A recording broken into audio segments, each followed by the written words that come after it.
శ్రీ శక్తి channel ప్రేక్షకులకు స్వాగతం. ఈరోజు మన కొత్త కథతో ప్రారంభం. భగవద్గీత మహాభారతము యుద్ధానికి ఆదిలో ఆవిర్భవించింది. దాయాదులైన కౌరవ పాండవులు రాజ్యాధికారం కోసం యుద్ధానికి సిద్ధం అయ్యారు.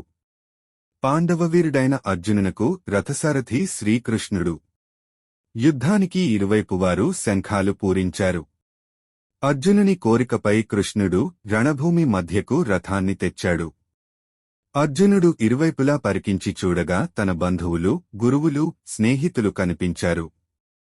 వారిని చూచి అతని హృదయం వికలమైంది. రాజ్యం కోసం బంధుమిత్రులను చంపుకోవడం నిష్ప్రయోజనమనిపించింది. దిక్కుతోచని అర్జునుడు శ్రీకృష్ణుని నా కర్తవ్యమేమి అని అడిగాడు. అలా అర్జునునికి అతని రథసారథి శ్రీకృష్ణునికి మధ్య జరిగిన సంవాదమే భగవద్గీత. భగవద్గీత ఉపనిషత్తుల సారమని, గీతాపఠనం కర్తవ్య నిర్వహణకు, పాపహరణకు మార్గమని హిందువుల విశ్వాసం. కర్మయోగము, భక్తి యోగము, జ్ఞానయోగము అనే మూడు జీవన మార్గాలు, భగవంతుని తత్వము, ఆత్మస్వరూపము ఇందులో ముఖ్యాంశములు. భగవద్గీత పాఠ్ 58. శ్లోకాము. త్వమక్షరం పరమం వేదితవ్యం. త్వమస్య విశ్వస్య పరం నిధానం. త్వమవ్యేహ శాశ్వతధర్మగోప్తా.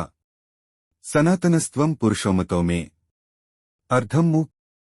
పరమ అక్షరస్వరూపుడవైన పరబ్రహ్మ పరమాత్మవు నీవే, కనుక అందరికిని తెలుసుకొనదగనవాడవు. ఈ జగత్తునకు నీవే పరమాశ్రయుడవు. సనాతన ధర్మరక్షకుడవు. నీవు అవ్యేయుడవు, సనాతన పురుషుడవు అని నా అభిప్రాయము. శ్లోకాము. అనాదిమధ్యాంతమనంత వీర్యం. అనంతబాహుం శశసూర్యనేత్రం. పశ్యామి త్వాం దీప్తహుతాసవక్త్రం. స్వతేజసా విశ్వమిదం తపంతం. అర్థము. నీవు అదిమధ్యాంతరహితుడవు, అపరిమిత శక్తిశాలివి, అసంఖ్యాకములైన భుజములు గలవాడవు. సూర్యచంద్రులు నీ నేత్రములు. అగ్నివలె నీ ముఖము ప్రజ్వరిల్లుచున్నది. నీ తేజస్సుచేత ఈ జగత్తును తపింపజేయుచున్నావు.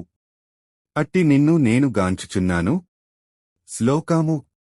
ద్యావా పృథివ్యోరిదమంతరం హి వ్యాప్తం త్వయకేన దిశశ్చ సర్వాః. దృష్ట్వాద్భుతం రూపముగ్రం తవేదం. లోకత్రయం ప్రవ్యథితం మహాత్మన్. అర్థము. ఓ మహాత్మా, దివి నుండి భువి వరకు గల అంతరిక్షము నందంతటను అన్ని దిశలను నీవే పరిపూర్ణుడవైయున్నావు. అద్భుతమైన నీ భయంకర రూపమును చూచి ముల్లోకములను మిగుల భీతిని చెందిచున్నవి. శ్లోకాము. అమీ హి త్వాం సురసంఘా విశంతి. కేచిద్భీతాః ప్రాంజలయో గృణంతి. స్వస్తితి త్వాం మహర్షిసిద్ధసంఘ. స్తువంతి త్వాం స్తుతిభ్యాః పుష్కలాభ్యాః. అర్థము. ఇదిగో ఆ దేవతలెల్లరునూ కీర్తించున్నారు, ప్రవేశించుచున్నారు. కొందరు భయపడినవారే అంజలి ఘటించి నీ నామగుణములను కీర్తించుచున్నారు. మహర్షులను, సిద్ధులను స్వస్తివచనములతోడను, ఉత్తమోత్తమ స్తోత్రములతోడను నిన్ను ప్రార్థించుచున్నారు. శ్లోకాము. రుద్రాదిత్యా వసవో ఏ చ సాధ్యాః. విశ్వేస్వినౌ మరుతశ్చోస్మశ్మపాశ్చ. గంధర్వయక్షాసురసిద్ధసంఘ. వీక్షంతే త్వాం విస్మితాశ్చైవ సర్వే. అర్థము.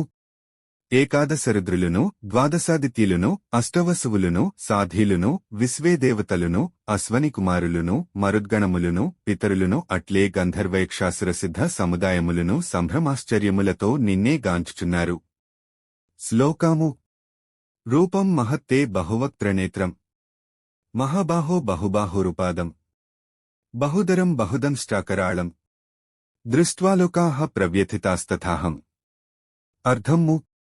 హే మహాబాహో, అసంఖ్యాకములైన వక్త్రములను, చేతులను, తొడలను, పాదములను, ఉదరములను, కోరలను కలిగిన మిక్కిలి భయంకరమైన నీ రూపమును చూచి అందనూ భయకంపితులగుచున్నారు. నేను కూడా అలాగే భయపడుచున్నాను. శ్లోకాము. నభః స్పృశం దీప్తమనికవర్ణం. వ్యక్తాననం దీప్తవిశాలనేత్రం. దృష్ట్వా హి త్వాం ప్రవ్యథితాంతరాత్మ. ధృతిం న విందామి సమం చ విష్ణు. అర్థము. ఏలనన హే విష్ణు, నీ రూపము అంతరిక్షమును తాకుచున్నది. అది అనేక వర్ణములతో దేదీప్యమానమై వెలుగుచున్నది. కాంతులను విరజిమ్ముచున్న విశాల నేత్రములతో విస్తరించిన ముఖములతో అద్భుతముగా ఉప్పుచున్నది. అట్టి నీ రూపమును చూచిన నా మనస్సు తత్తరపడుచున్నది. అందువలన నా ధైర్యము సడలెనది. శాంతి పొందలేకయున్నాను. శ్లోకాము దంష్టాకరాళాని చతే ముఖాని దృష్ట్వైన కాలానల సన్నిభాని దిశో న జానే న లభే చ శర్మ ప్రసీద దేవేశ జగన్నివాస.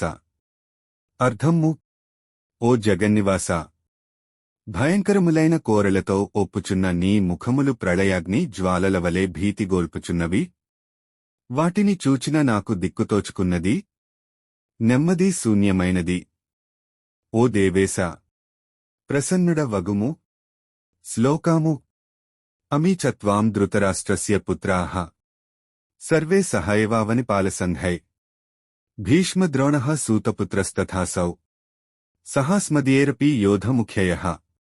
అర్థము: ఇచ్చట చేరియున్న ఈ ధృతరాష్ట్రపుత్రులు ఇతర రాజన్యులతో సహా నీలో ప్రవేశించుచున్నారు. భీష్మపితామహుడు, ద్రోణుడు, కర్ణుడు అట్లే మన పక్షమునందలి ప్రధానయోధులు అందటును. శ్లోకాము వక్త్రాణి తే త్వరమాణా విశంతి దంష్టాకరాళాని భయానకాని కేచిద్విలాగ్నా దశనంతారేషు సందృశ్యంతే చూణితైరుత్తమాంగై. అర్థము: భయంకరమైన కోరలతో గూడిన నీ ముఖములయందు అతివేగముగా పరుగులు దీయుచు ప్రవేశించుచున్నారు. కొందరి తలలు కోరల మధ్యబడి నుగ్గునుగ్గై పోవుచుండగా వారు దంతములలో చిక్కుకొని కనిపించుచున్నారు.